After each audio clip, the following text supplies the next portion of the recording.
rage and anger that you feel? Because I'm taken for granted. I feel like people around me don't see how much of a blessing I am in their lives. I don't know. Is that arrogant to say? No, I'm just here to listen. Okay, well, I feel institutionalized. My upbringing has put me in this box that I can't leave. And I'm assigned to these commandments. If I step out, I feel all hell breaks loose. What does hell look like to you?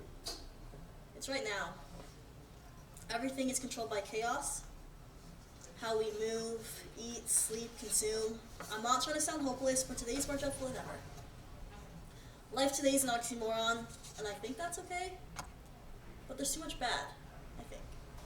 Well, you appear to be very aware for someone your age, but I understand there's a massive shift on how we function today, don't you think? Yeah, we're more controlled and dense than ever. I feel sorry for people, and even myself, for having to wear these masks who hide who we truly are. Yeah, it's the beauty and the beast syndrome, I call it. Today's world is really folks looking beautiful, but are ugly beasts inside. That's one concept. We wear these masks to cover up how ugly we are. Like an example is the modern Instagram girl. She puts on this show for her followers to show how sexy and appealing she is. Her consumption is the validation of men who have no self-respect for themselves. Either who are misogynistic or jerk off literally to anything that moves. And on the other hand, you have the companion of the Instagram girl who's an influencer or some public figure. They literally mirror each other. His influence is just nonsense and the validation of women as well. Both parties have no sense of self-love or worth. You could tell they're not okay and need help. What mask do you wear? I wear a mask that looks like I'm good, but I'm not well. Like many other individuals, I feel lonely. I don't want to suffer alone, you know? I'm tired of being tired, and this weight of depression isn't a joke. I feel this massive demon sitting on my chest, and I can't breathe. I question my existence. Like, am I even worth it to my loved ones? Well, we all question whether or not we are worth something, but the beauty is not knowing. The element of surprise of being worthy is the fact that you and I are sitting across from each other right now, and we're just talking. That's worth something, right? Your words and emotions matter. Everything happens for a reason. And you're right, your life, Solaiya, is valuable. I just don't get it. Since I was a young kid, people were always coming to me telling me their problems. Like, yo, I'm fucking 7, right? And some kid is crying to me that his parents getting a divorce? Like, I know at that age you don't know any better, but as time moves on, I feel everything. Where the hell is this all coming from? I'm just super sensitive to certain people and what they carry. I know I've been someone people can come to, but what about my feelings? I'm worthy for what I can do for people, but not for who I am. What problems do you face on a daily basis? The voice of doubt. Having this annoying nemesis tell you things you want to hear, but you hear it for so long, it becomes true. Like, I'm not scared to break a generational curse, I'm scared that I actually did it. Because I'm stuck in the past.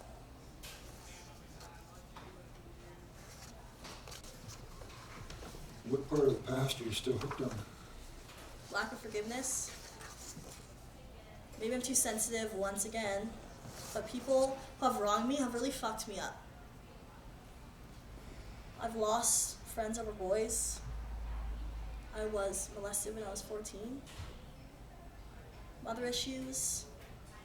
And a bunch of other little things have just been blown out of proportion. People have no remorse for some of the shit they do. They're just ignorant, mindless cunts. The hatred I built over the years is sickening. My father and sister say this stupid shit, I don't know who you are anymore. And I hate that statement so much, and I know deep down they're right. I built walls as high as Mount Everest, and a lot of the trust is broken within me. Well, I must say, you're overcoming a lot of that by speaking today. The pain and problems we face are building blocks of growth and success. You see, in our life, we will always face pain and the unknown. and the secret is learning how to live with it. You tend to have an alternative perfect story of what if that didn't happen?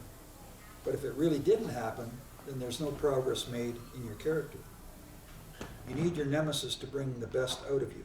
Therefore, if the nemesis isn't there, well, it's just blank and nothingness. I don't know why bad feelings happen to people, but what I ask you is, what will you do to overcome it? I've been trying to get closer to God or some sort of higher spiritual being. I've just been trying to be consistent with words of affirmation. My mother surprisingly taught me that despite being absent for a good chunk of my life. She's not perfect, but I feel a love-hate relationship. Describe the relationships you have with your family.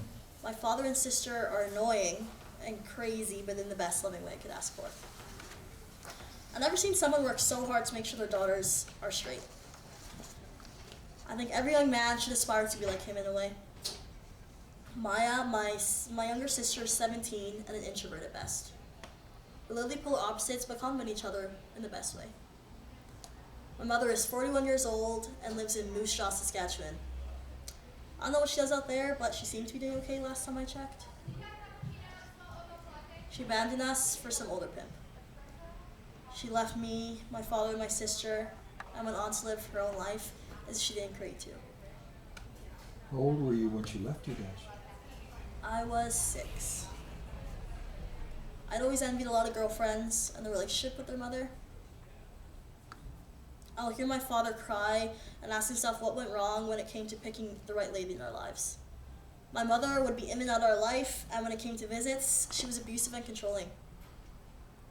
I saw at a young age how affected she was with the young men she'd bring around. My sister and I became apprehensive to the point where we'd have panic attacks at school. You know, because it's scary to see your mom like that. My dad fought hard to set an example for us and not to turn out like her. Luckily enough, we're not like her, but a little in some ways. In what ways do you feel you're like your mother?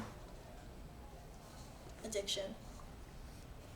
My mother was addicted to drinking, and I guess I picked that up after it happened to me at 14. The feeling of being numb and not feeling anything is amazing, even if it's for a few seconds, but when I wake up to reality, my problems and trauma hit me so fucking hard, I drown myself more and more in pity. I scared my sister and her friend when they came home one day and found me in a puddle of my own throw up, mixed with blood from drinking too much. I honestly felt like that would be my last day. Months and years later, I've sealed my emotions in mouth so I don't have to hear from people what I need to do. But here we are now.